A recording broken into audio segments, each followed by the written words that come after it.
Hey kids, comics. Silverhaired Bronze Age Babe here, yakking about our comic book collection. And today, talking the Bottle City of Kandor. Maybe it's the pandemic that has me thinking about the benefits of living inside a bottled city. But I've been kind of rereading some stories of Superman and his bottled city of Kandor. I got this super cheap.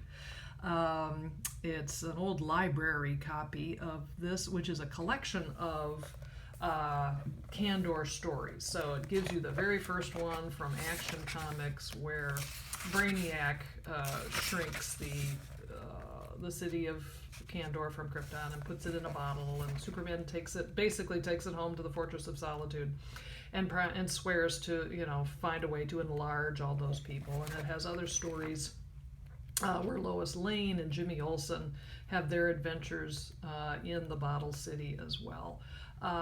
So it's kind of fun.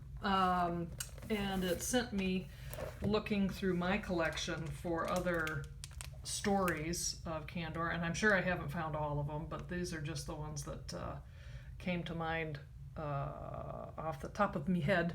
This is number 158, and this is number 195.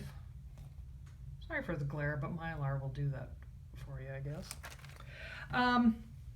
The Bottle City of Kandor story arc came to an end in the Bronze Age. Now, I know it's been revived in different iterations, but the Bronze Age, this book, number 338,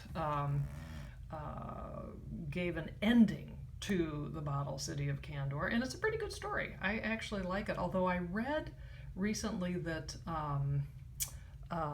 the writer of this, whose name of course is now escaping me, basically said maybe I shouldn't have done that. But it was 40 years of the Bottled City of Kandor, and I was bored with it, so I ended it, but which is a shame, but it's an okay story. But the stories I do want to talk about are from 1977. And it's a 3-story arc starting in Superman number 307. And this is a beautiful Neil Adams cover. Supergirl, you've smashed the bottle and killed 7 million people. Have you gone mad? So the story starts with Superman actually kind of in the midst of some existential angst. And he's also trying to protect the earth from polluters.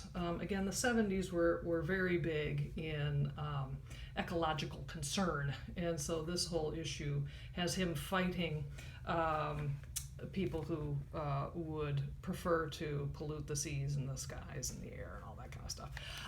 Supergirl shows up at some point and is trying to convince him that he's actually not a Kryptonian, that he was born on Earth, and that he and she are mutants because their parents were doing experiments with atomic bombs and stuff. In any event, the thing that interests me the most is that the way that he really kind of breaks his brain is when she smashes the Bottle City of Kandor, and she's pointing out to him that these are plastic models. There's nothing in there that's real. It never has been. And you look, it's like, oh my God, they're little dolls. She smashes it, and good night, Irene. So the story continues in the next issue. This is number 308. And he takes care of the bad guys, but still hasn't answered the question of, am I really from Krypton? Is there any such thing as Krypton? Why is everything I believe in a lie? And then it ends up in issue number 309. It's a pretty cool cover. And what you find out is that actually, no, you are Kryptonian.